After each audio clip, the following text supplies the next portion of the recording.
However, in one of the articles by Claire Bishop on digital art history, explains where digital art history is in the use of computational methodologies and analytical techniques enabled by new technology, that is visualization, network analysis, topic modeling, simulation, pattern recognition, aggression, materials, etc., as also geographical locations, etc. Claire also continues the argument by quoting visual theorist Johanna Drucker. And Johanna Drucker, who insists that fundamental approaches, tenets of belief or methods are altered by digital work. Unlike in 1980s, when traditional art history was upended by the incursion of semiotics, psychoanalysis, Marxism, feminism, political colonial theory, and post-structuralism.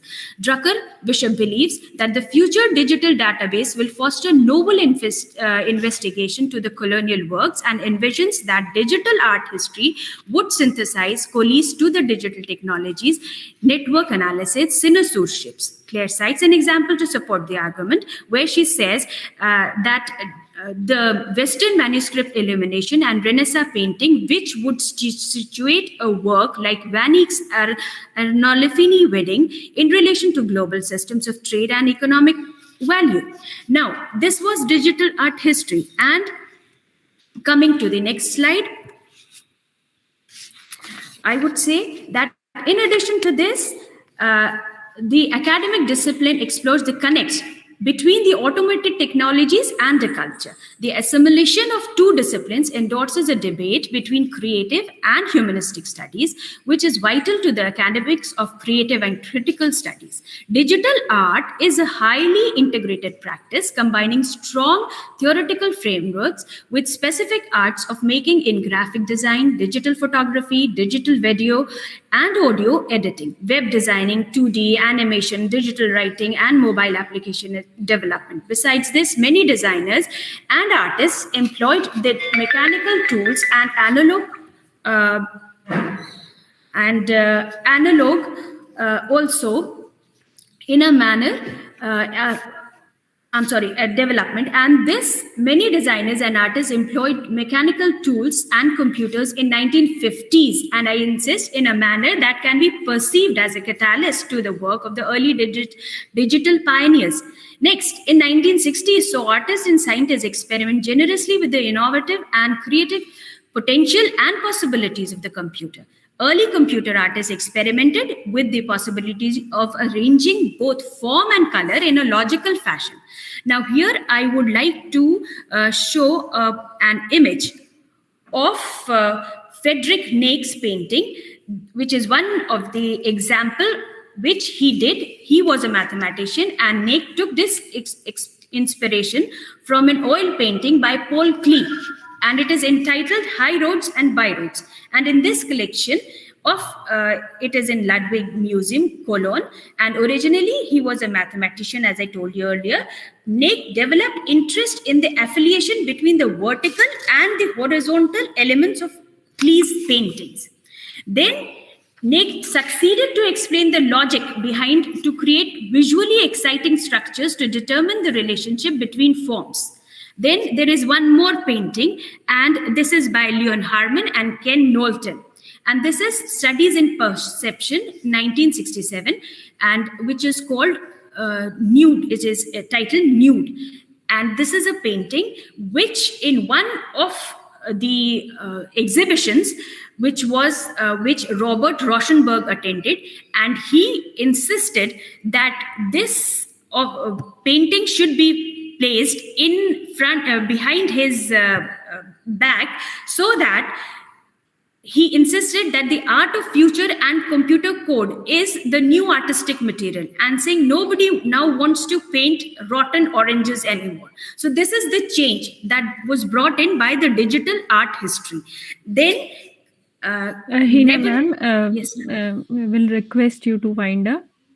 Okay, I will just like to mention one of the renowned artist name, that is Marcel Duchamp, who was a French-American artist and who is associated with the invention of all these activity of digital art and cubism and conceptual art, who helped and who look into insight into developing the typography, the photo montage, the negative white space, and the layouts. Then I would come to the slides that is, and again, and that gives the image of what a digital art and an interactive art is about. Now, I'll end the PPT with the conclusion that digital art is challenging and it is yet demanding. It is convenient to make it conveniently. You can make one of the arts.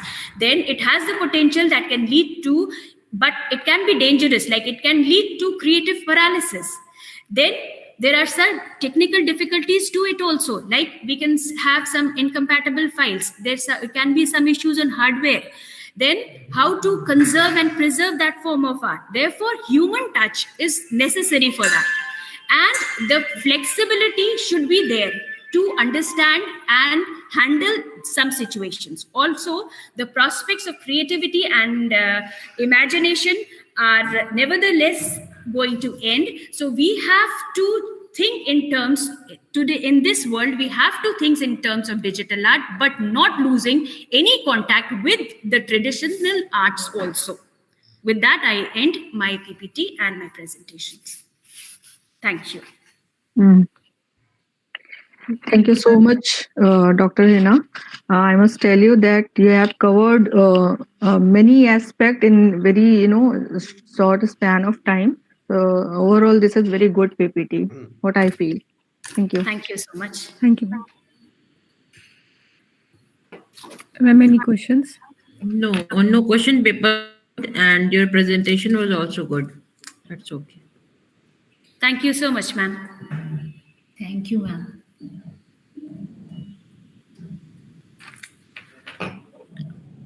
I think there is no one left now, Manisha. Yes, ma'am. Okay, so Bharti, ma'am, wind. there is I have seen all the participants. I think I have finished. okay, ma'am. Okay, thank you so much. So we'll end the session now. Yes, Manisha, you can wind up. Okay.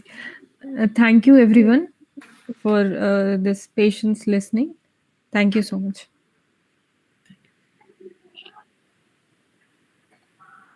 Can I was thinking that if all the participants will open their camera, then we'll take a pic.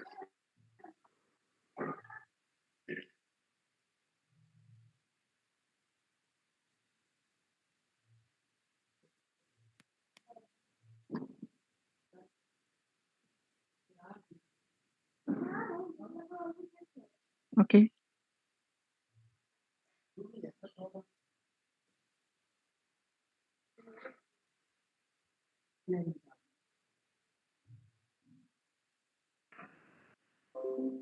Okay. Thank you so much. Thank you. Thank you to all of you.